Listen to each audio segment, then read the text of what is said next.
अब ये भगवत गीता के 8वें अध्याय का आखिरी श्लोक है, बड़ा प्रेरणादायक है, बहुत अच्छा श्लोक है। मेरे पीछे को बोलिएगा, बहुत अच्छा श्लोक है, इसको याद कर लीजिएगा। वेदेषु यज्ञेषु तपःसु चैव वेदेषु यज्ञेषु तपस्सु चैव दानेषु यत्पुण्यफलं प्रदिष्टम् दानेषु यत्पुण्यफलं प्रदिष्टम् अत्येति तत्सर्वमिदं विदित्वा अत्येति तत्सर्वमिदं विदत्वा योगी परं स्थानमुपैति चाद्यम्।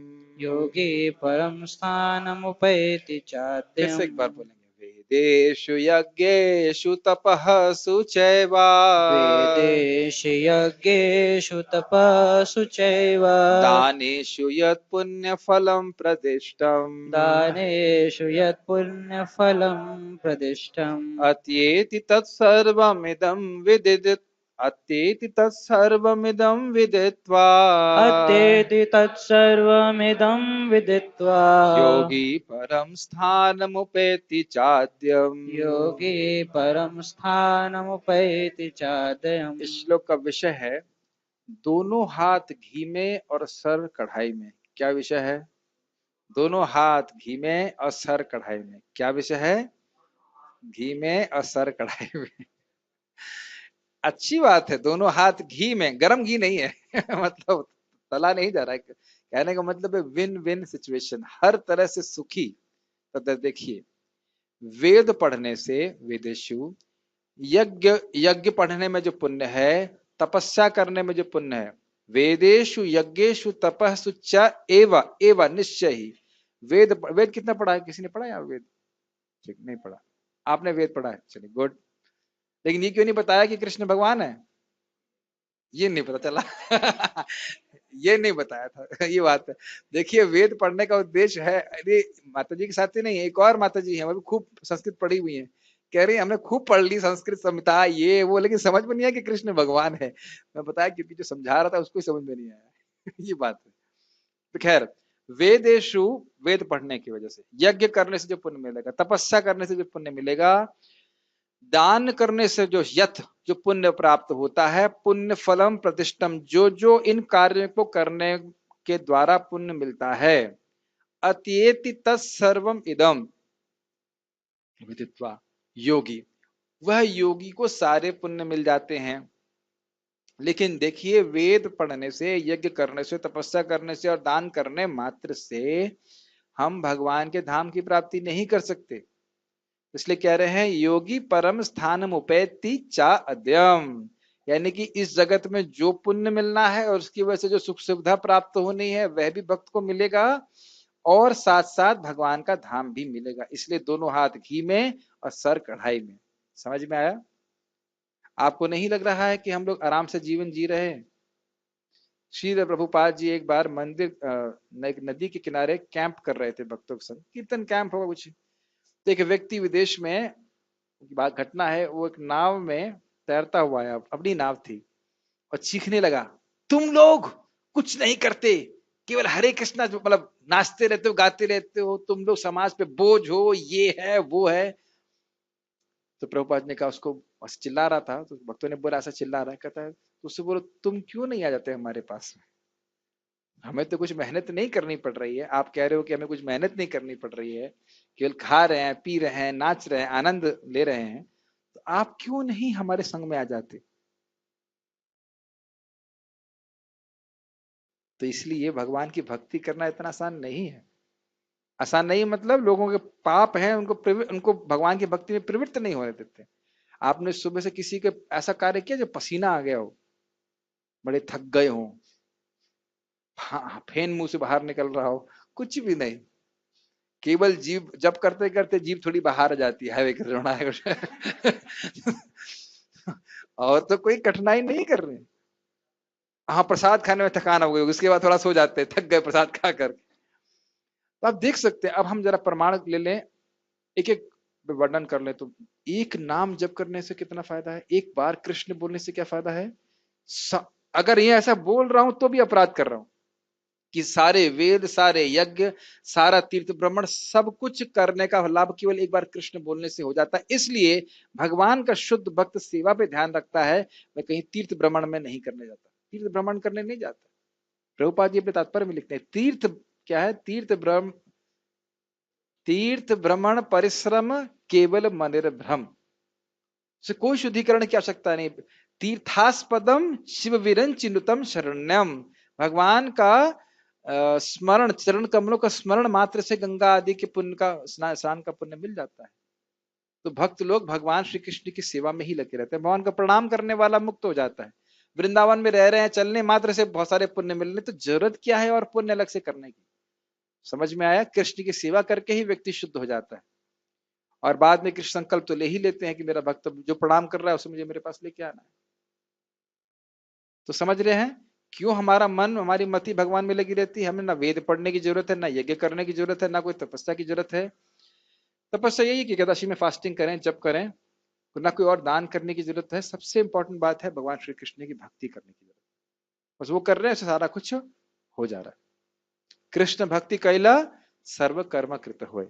ठीक, जो व्यक्ति भक्ति मार्ग स्वीकार करता है वह वेदाध्ययन, तपस्या, दान, दार्शनिक तथा सकाम कर्म करने से प्राप्त होने वाले फलों से वंचित नहीं होता।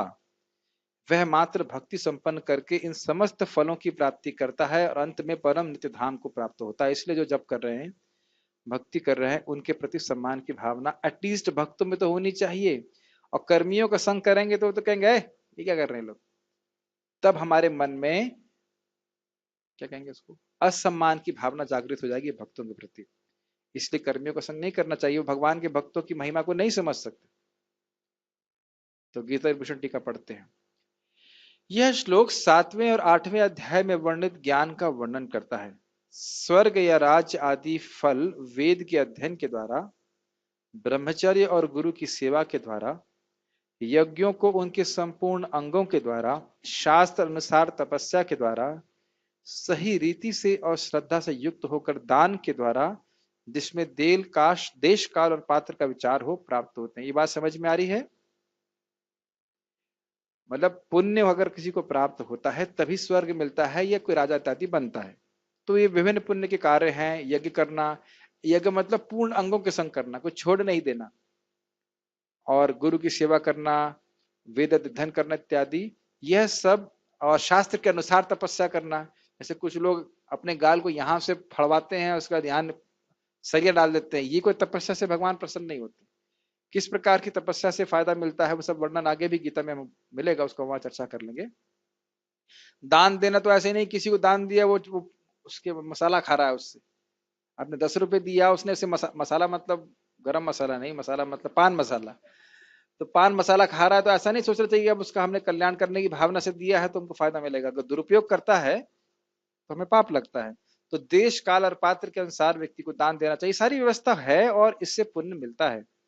लेकिन इससे कहीं अनंत गुना अधिक पुण्य भगवान की भक्ति से मिल जाता है। हम फिर से याद दिलाएंगे कि अगर कोई भक्ति की वजह से स्वर्ग जाता है तो उसका पुण्य क्षीण नहीं होता। वो अगर वापस इस जगत में आता है तो तब आता है जब वो बोर हो जाता है स्वर्ग से। याद आ रहा है बात? पुण्य क्षीण होने की वजह से वह जगत में नहीं आता है।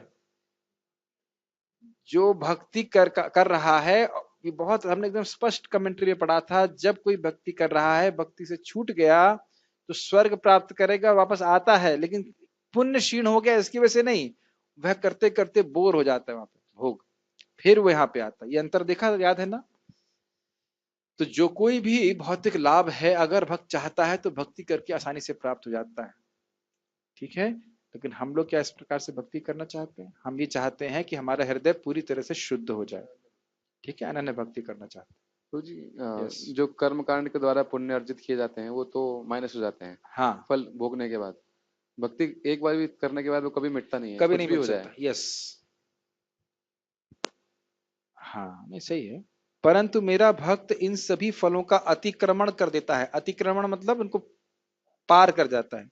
वह ऐसा कैसे कर पाता है? मेरी और मेरी भक्त की महिमा, मेरे भक्त की महिमा, मेरे भक्तों की संग की कृपा से 7वें और 8वें अध्याय से समझकर वह इन सभी कर्मों को घास के तिनके के समान मानता है। भगवान की कृपा, भगवान की महिमा, भगवान के भक्त बनने की महिमा और भक्ति की महिमा समझता है। कैसे? क्या पढ़ रहे हैं यहाँ पे? कैसे? भक्त संग में आकर के। और यह जानता है कि इसमें कोई सुख नहीं है। एक, कि साधन बहुत तुच्छ है, और ये जो साधन है कर्म कांड इत्यादि के, इनसे जो प्राप्त होने वाले फल हैं वह भी बहुत तुच्छ है। साधन मतलब मीन्स। इस प्रकार का योगी मेरी भक्ति से पूरित होकर मेरे धाम को प्राप्त होता है, जो अनादि है और इस माइक जगत के परे है।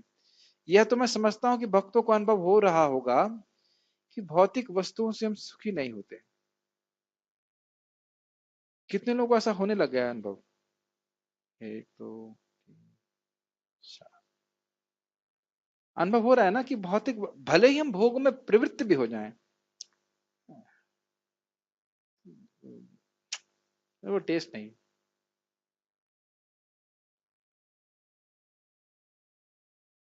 जैसे हमारे एक भक्त ने बहुत सुंदर अभी इडली सांभर बनाया था, ठीक। अब मैंने बोला, अरे यह तो गोविंदा रेस्टोरेंट जैसा इडली सांभर है। दूसरे भक्त ने तुरंत डांटा, क्या प्रभु जी किससे कंपेयर कर रहे हो आप? वहां क्या मिलता है, ये कितना अच्छा बनाया है, यही बोला था ना। तो जब इतना बढ़िया प्रसाद खाने को मिल रहा है तब समझेगा, अरे वो तो मैं हे बुद्धि कर रहा था, वहां तो अच्छे से बनाते ही नहीं वो लोग। Yes, no? तो भगवान के भक्ति का जो सुख है, जो उसको प्राप्त करता है भक्त, स्वाभाविक से समझ लेता है कि स्वर्ग जाना या इस जगत में किसी भी स्थान को प्राप्त करना, यह है कोई बुद्धिमान, ये अनुभूत कर लेता है। आज एक बहुत अच्छी बात चर्चा हो रही थी, भक्त से मैं बात कर रहा था वैराग्य के बारे में। तो हमारे भक्त ने प्रसादम को पूर्ण कर लिया था, पूर्णाहुति हो गई थी उनकी।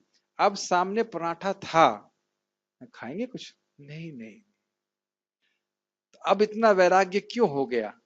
विषय वस्तु सामने है, वैसे तो भगवान का प्रसाद है, मैं खाली से बोला विषय वस्तु सामने होते हुए भी प्रभु जी जो थे, उनकी पूर्णाहुति हो गई थी, वह इतने तृप्त क्यों थे? क्योंकि पेट भरा हुआ है और अपने में कोई गर्व अनुभव नहीं कर रहे थे कि मैंने पराठे को त्यागा हुआ है। कोई अनुभव करता है हमें से? है, मैं मजाक के लिए बोल रहा हूँ, लेकिन है बात बहुत गंभीर। जब हम भक्ति करते हैं तो भक्ति में इतना सुख मिलता है कि विषयों की जो निकृष्ट भोग देने की क्षमता है वो समझ में आने लगती है, और उनको त्यागने से होने वाला गर्व, उससे हम प्रभावित नहीं होते। अगर भोग त्यागते हैं ना तो गर्व आने लगता है ना, लेकिन भक्ति करके सुखी है और अपने आप भोग छूट जाते हैं तो गर्व नहीं होता। अभी तो भक्ति हृदय में उदित हो रही है और भक्ति का स्वभाव बहुत कोमल होता है, तो भक्त नम्र होने लगता है। ये बात देखना चाहिए। अगर मेरे हृदय में गंभीर मतलब थोड़ी सी भक्ति बढ़ रही है तो मृदुलता आएगी, हृदय द्रवित होने लगता है, दूसरों पे करुणा होगी, सहनशीलता बढ़ेगी, कि ये भक्ति देवी का स्वभाव ही है, कोमलता। कितना वैज्ञानिक है ना भक्ति का प्रोसेस। यह सब कर्म कांड इत्यादि में कुछ नहीं होता, ज्ञान कांड में तो और सूखा हो जाता है मन। तो ये सब समझना चाहिए। तो वो जानता है भगवान का धाम है, वहां से पहुंचना। योग मिश्रित भक्ति से कृष्ण के अंश की प्राप्ति होती है, मतलब भगवान का ऐश्वर्यशाली रूप की प्राप्ति होती है, और यह प्रकाश के पथ से होता है, इसका वर्णन भी हमने किया था। परंतु भगवान कृष्ण की प्राप्ति केवल अनन्य भक्ति से ही होती है, यह 8वें अध्याय में बताया गया। ठीक है, समझ में आ गया क्या बताया गया? कंक्लूजन ये है कि भक्त को अन्य भक्ति करनी चाहिए, भगवान के चरण कमलों की प्राप्ति करने के लिए भक्ति करनी चाहिए, और भक्ति ही साधन है, और इसके द्वारा उसको और कुछ मार्ग प्राप्त करने की जरूरत नहीं है। यह अंडरस्टैंडिंग नहीं कि अरे भाई अब कोई धर्म नहीं कर पा रहे हो तो कम से कम मेरी शरण में तो आओ, पीताम्बर प्रभु। समझ में आ रहा है?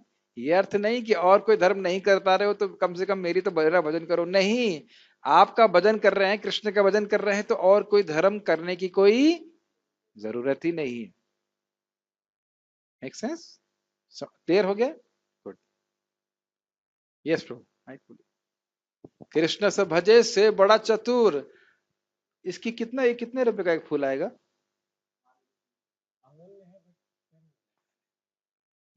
50 पैसे भी नहीं होगा ऐसे। लेकिन श्रील प्रभुपाद जी के चरणों में अर्पित किया, भगवान के चरणों में अर्पित किया, तो भगवत धाम की प्राप्ति करा देगा। ये मैं नहीं बोल रहा हूँ, मोटिवेशनल स्पीच देने का मेरा यहाँ कोई नियम नहीं है। चैतन्य भागवत में लिखा है, चैतन्य महाप्रभु के चरणों में कोई अगर फूल भी अर्पित करता है तो वह भक्त बन जाता है, चाहे वो महान मतलब बहुत खराब व्यक्ति भी क्यों ना हो, केवल फूल अर्पित करता है तो फूल फूल जाएगा। तो फूल मर जाएगा तो फूल को भी फायदा होगा ना। फूल नहीं, फूल जीव नहीं होता है, फूल पेड़ से आता है।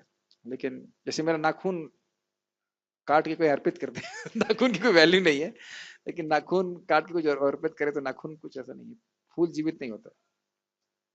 ठीक है। वो जी वो एक पॉइंट था। हाँ वो जी जैसे कि हम भगवान के प्रति जो भक्ति कर रहे हैं उसके प्रति हमें टेस्ट हो गया है, फिर भौतिक भोग में प्रवृत्त हो जाता है कोई कुछ समय के लिए, फिर वापस उसको उसके प्रति हे बुद्धि हो जाती है कि हाँ ये हाँ। चीज अच्छा नहीं है। जैसे कि एक उदाहरण के लिए हम रोज प्रसाद खाते हैं, कभी ट्रैवल किए, क्या चीज? और रोज प्रसाद खाते हैं, कभी हाँ सफर कर रहे हैं, गलती से किसी मतलब जो भी परमिटेड आइटम खाना पड़े तो उस टाइम हमको अच्छा लगता है, उदाहरण दे रहा हूँ, तो फिर भी उस समय हमें उसके प्रति बोलते क्यों खाया, मुझे अच्छा नहीं लगा। हाँ, तो वही तो बोलना, हाँ, गर्हित भावना रहती है ना कि अच्छी चीज नहीं है मेरे लिए। मेरा ये प्रश्न है कि भगवान ये जो योजना करते हैं, ये सब हमें भौतिक भोग के पास चिप्स खाने की जो योजना करते हैं एक बार एक समय के लिए 10 साल में एक साल जो भी है, ये मतलब ये हमारी जो भक्ति के प्रति श्रद्धा बढ़ाने के लिए है। देखिए ये ऐसा करते हैं अगर भक्त बिना बताए भाग जाए तब समझे, अगर बता के जाओगे तो बढ़िया से, मैं तो हम जब मैं और पार्थ प्रभु प्रचार के लिए जाते हैं तो माता जी इतना बना के देती है कि हम दोनों खाते हैं और बांटते भी हैं। अब बिना बताए जाएंगे और भूखे मरेंगे तो फिर चिप्स खाने पड़ेंगे, समझ रहे ना। तो भगवान का आश्रय, भक्तों का आश्रय लेंगे तो भक्त पैक करके देंगे दो। पता है, आप आश्चर्य करोगे, हंसोगे, मैं मुझे बहुत हंसी आती है। मैं जब इंडोनेशिया पहली बार गया था तो 12 घंटे का टोटल जर्नी थी, भक्तों ने 13 किलो प्रसादम दिया था और लिमिट होती है 7 किलो की। तो मैंने कहा मैं खाऊंगा कैसे अगर इसको मैं लगेज में डाल दूंगा। तो उसने, वो इतना बुद्धू था, उसने अलाउ भी कर दिया, उसने ये प्रश्न नहीं किया कि 13 किलो खाओगे कैसे तुम। उसने जो एयर फ्लाइट वाला था वह भी सोचा नहीं कि 13 किलो ये आदमी खाएगा कैसे। उसने कहा हाँ आप कैसे खाएंगे, ले जाइए इसको साथ में। 13 किलो प्रसाद 12 घंटे के लिए, 13 दिन में नहीं खा सकेंगे हम। बरसाते हैं भगवान प्रसाद, कृपा। और ऐसे भक्तों का इतना सुंदर, मैं जाके वहां पे क्या किया, केवल भागवत बोली। जब हम लौट के आ रहे थे भक्त लोग, बहुत से भक्त रो रहे थे, इसलिए नहीं कि मैंने बहुत टॉर्चर किया जस्ट दे फेल्ट हैप्पी कि प्रभु जी ने भागवत बोला। और अभी भी मतलब प्रेम है हमारा, भक्तों से प्रेम है। तो मैं खाली ये बोल रहा हूँ कि भगवान की भक्ति करके हम हमेशा दूसरों को सुख दे सकते हैं। तो मैं खैर बात ही कर रहे थे कि प्लानिंग करके जाएंगे तो कुछ नहीं होगा, नहीं प्लानिंग करके जाएंगे, इसे भाग जाएगा तो फिर माए पिटाई करेगी। करनी चाहिए ना माए को पिटाई, माए की पिटाई है तात्पर्य। तात्पर्य। यह श्लोक 7वें तथा 8वें अध्यायों का उपसंहार है, जिनमें कृष्ण भावनामृत तथा भक्ति का विशेष वर्णन है। मनुष्य को अपने गुरु के निर्देशन में वेदाध्ययन करना होता है, उन्हीं के आश्रम में रहते हुए तपस्या करनी होती है। ब्रह्मचारी को गुरु के घर में एक दास की भांति रहना पड़ता है और द्वार द्वार भिक्षा मांगकर गुरु के पास लाना होता है। कौन सी चीजें आपको पसंद आ रही करने के लिए? हाँ, मुझे पता है, तो कोई कोई हरि बोल नहीं बोला अब तक, तो इसका मतलब है कोई कुछ करना नहीं चाहता। यस। उसे गुरु के उपदेश पर ही भोजन करना होता है, और यदि किसी ये दिन तो और कठिन है ना। इसीलिए जब भी मैं प्रसाद लेता हूँ तो प्रभु जी पूछ के लेता हूँ, मुझे प्रसाद ले लूं लेकिन प्रभुपाद बोलते हैं ऐसा होना चाहिए, लेकिन वस्तुतः आप इतना करो, कम से कम मंदिर का जो प्रसाद है उसी में संतुष्ट रहो, इतना तो करो। और यदि किसी दिन गुरु शिष्य को भोजन करने के लिए बुलाना भूल जाए तो शिष्य को तुरंत गुरु को याद दिला देना चाहिए, आप प्रभु जी भूल गए मेरे को खाना देना भूल गए नहीं, क्या लिखा है देखिए। तो शिष्य को उपवास करना होता है। बाप रे, कितना कठिन है ना। ब्रह्मचर्य पालन के ये कुछ वैदिक नियम हैं। अब देख सकते हैं कि हम कोई नियम पालन नहीं कर रहे, फिर भी भक्ति करके पालन पार हो जाएंगे। यस। कुछ नहीं सोचना है आपको, बस ये हमें करना नहीं है, ये बोला जा रहा है। पढ़िए। कौन सी मिश्रित भक्ति वगैरह कुछ नहीं, बस भक्ति करो भगवान। यस। अपने गुरु के आश्रम में जब योग मिश्रित भक्ति इसलिए नहीं कि योगासन इत्यादि का को अभ्यास नहीं कर रहे बैठ के, खाली सीधे बैठ के बोला जा रहा है कि सीधे बैठ के जप करो, वही भारी लगता है। उसमें भी भक्त लोग थोड़ा सा बीच में नैप ले लेते हैं, तो योगा मिश्रित भक्ति क्या करेंगे? यस। अपने गुरु के आश्रम में जब छात्र 5 से 20 वर्ष तक वेदों का अध्ययन कर लेता है तो वह परम चरित्रवान बन जाता है। वेदों का अध्ययन मनोधर्मियों के मनोरंजन के लिए नहीं अपितु चरित्र निर्माण के लिए है। ये एक अच्छी बात है कि वेद जो ज्ञान देते हैं जिसके द्वारा व्यक्ति का चरित्र निर्माण होता है, वो उससे विवेक हो जाता है कि क्या करना चाहिए क्या नहीं करना चाहिए, और क्या जो करना चाहिए उसको करने की शक्ति प्राप्त होती है। यस।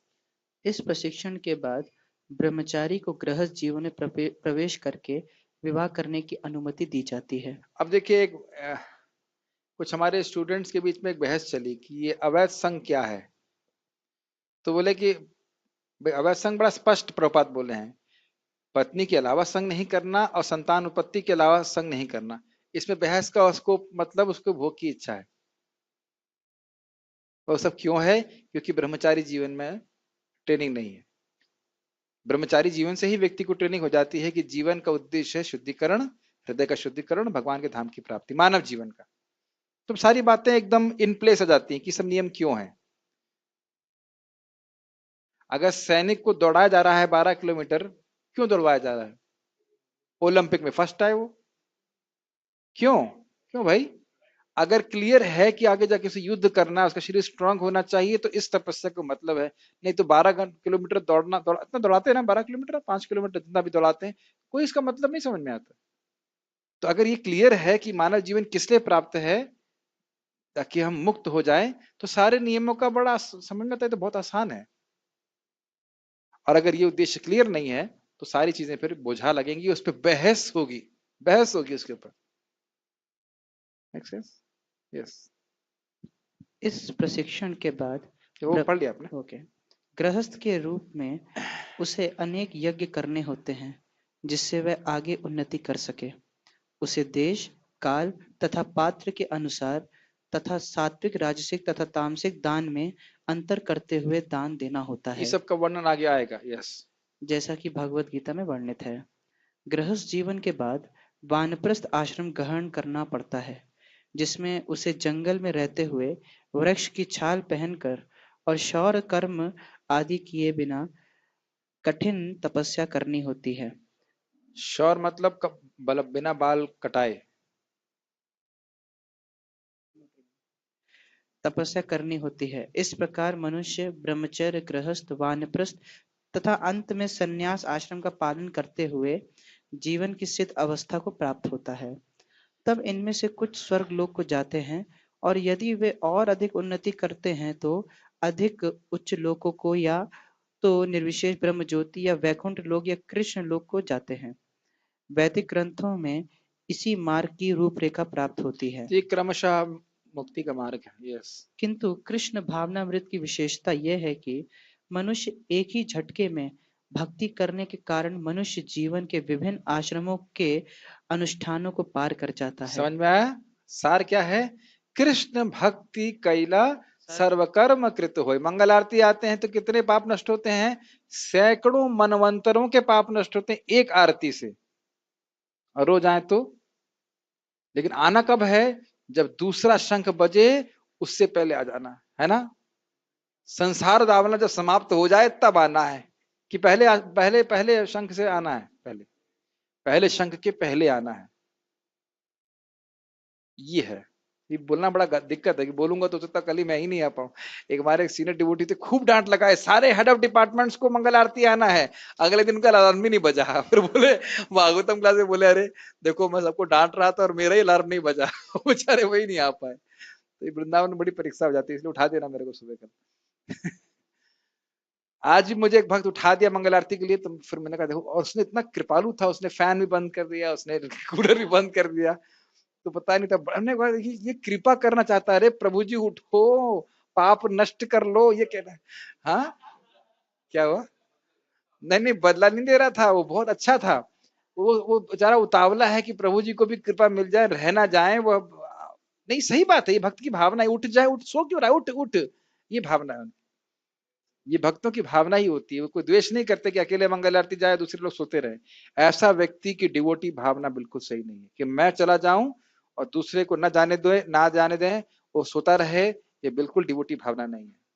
मदद करनी चाहिए, कान भी पकड़ के उठाना पड़े तो उठाना उठाना चाहिए। इससे बहुत बड़ा लाभ है।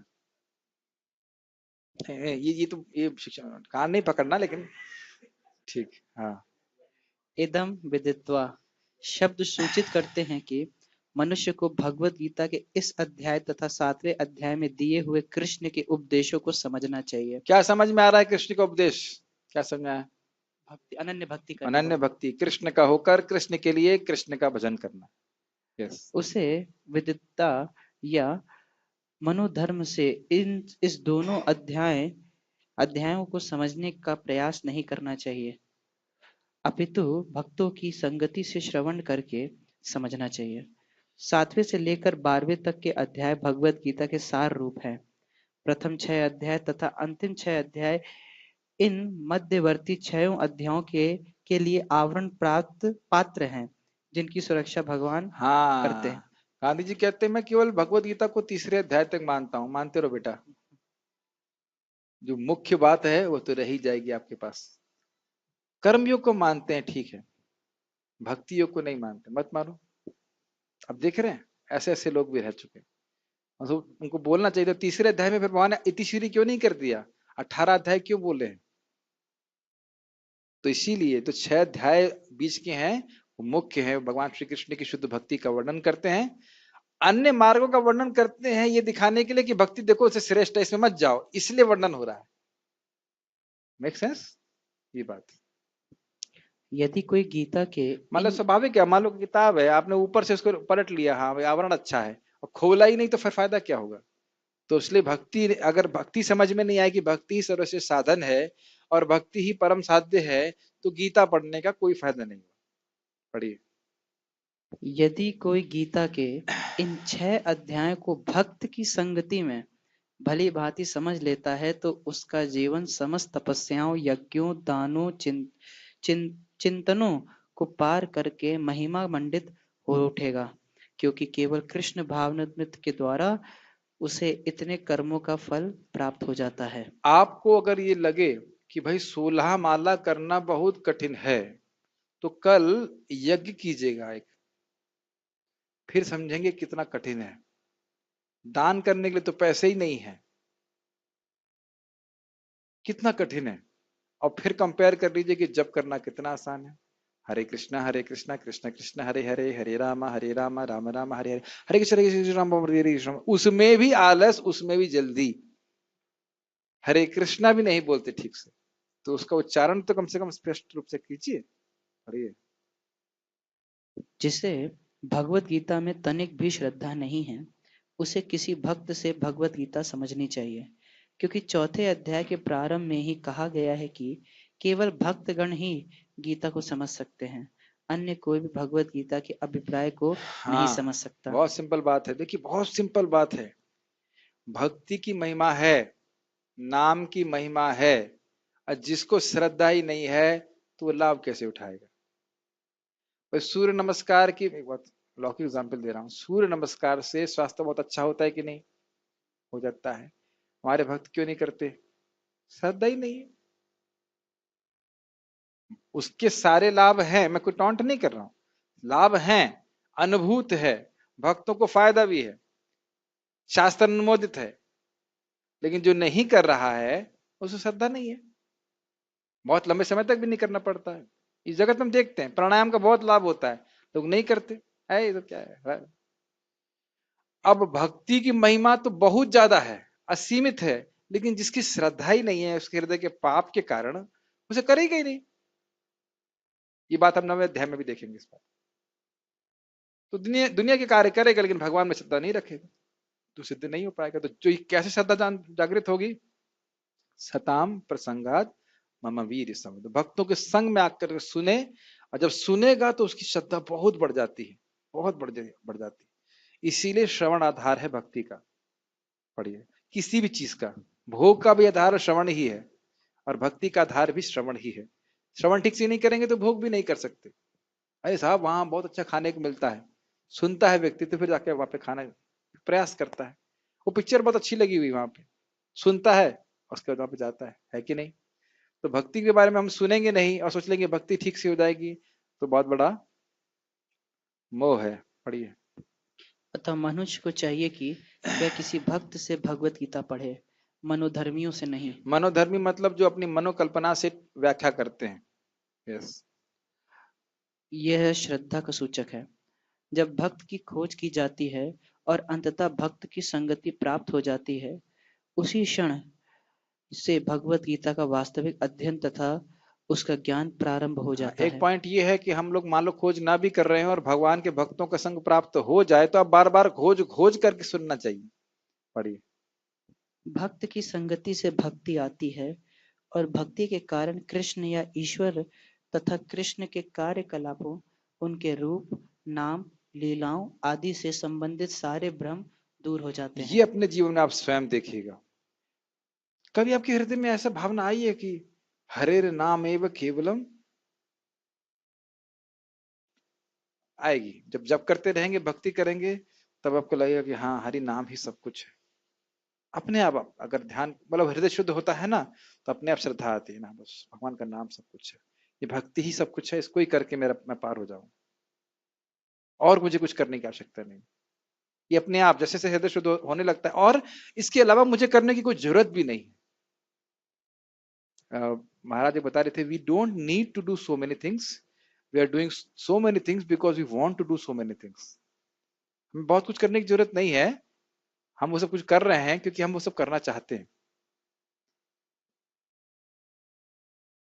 यस। इस प्रकार भ्रमों के दूर हो जाने पर वह अपने अध्ययन में स्थिर हो जाता है। तब उसे भगवत गीता के अध्ययन में रस आने लगता है और कृष्ण भावना भावित होने की अनुभूति होने लगती है। अनुभूति मतलब वह समझने लगता है कि भगवान का दास है, मुझे भगवान की सेवा करनी है, भगवान से मेरा प्रेम में संबंध, ये सब बातें समझ में आने लगती हैं। यस। आगे बढ़ने पर कृष्ण के प्रेम में पूर्णता अनुरक्त हो जाता है। यह जीवन की सर्वोच्च अवस्था है जिससे भक्त कृष्ण के धाम गोलोक वृंदावन को प्राप्त होता कौन से है। धाम की बात कर रहे हैं? क्या करने से? भगवत गीता का अध्ययन करने से। कुछ लोग कहते हैं भगवत गीता शिशु शास्त्र है, शिशु, फॉर किड्स, फॉर बेबीज और उससे और भगवत गीता तो शिशु शास्त्र है। हमने कहा अच्छा, अच्छी एक स्टाइल है बोलने का, तो उनको बोलना चाहिए हम लोग तो प्रभु जी शिशु ही हैं हम तो बच्चे ही, तो पढ़ने दीजिए हमको भी, अभी तो हम ABCD सीख लिए हैं। मात्र स्पर्शास्तु कौन्तेय शीतोष्ण सुख दुखदा सीख लिए हैं। विचार कीजिए। आगाम पाइनो नित्यस्ताम तत्क्षु भारत सीख लिए हैं। आपूर्यमाणम अचल प्रशिष्टम सीख लिए हैं। तो शिशु शास्त्र को ही कहाँ डाइजेस्ट किए हैं अभी। लेकिन प्रभुपाद यहाँ बोल रहे हैं गोलोक धाम की प्राप्ति करेगा, गोलोक वृंदावन की प्राप्ति करेगा, जहां वह नित्य सुखी रहता है। एकदम स्पष्ट बोल रहे हैं। तो कोई सामान्य कार्य नहीं कर रहे हैं जब हम गीता पढ़ रहे हैं, गीता चर्चा कर रहे हैं। भगवान ने अपने सारा तेज इस पे रखा हुआ है, विश्वास के संग पढ़ना चाहिए। कोई प्रश्न है तो हम ले सकते हैं, तो रुकेंगे। कोई प्रश्न है? चल स्टॉप हियर। श्रीमद् भगवद गीता की जय, श्रील प्रभुपाद की जय, निताई गौर प्रेमानंदे।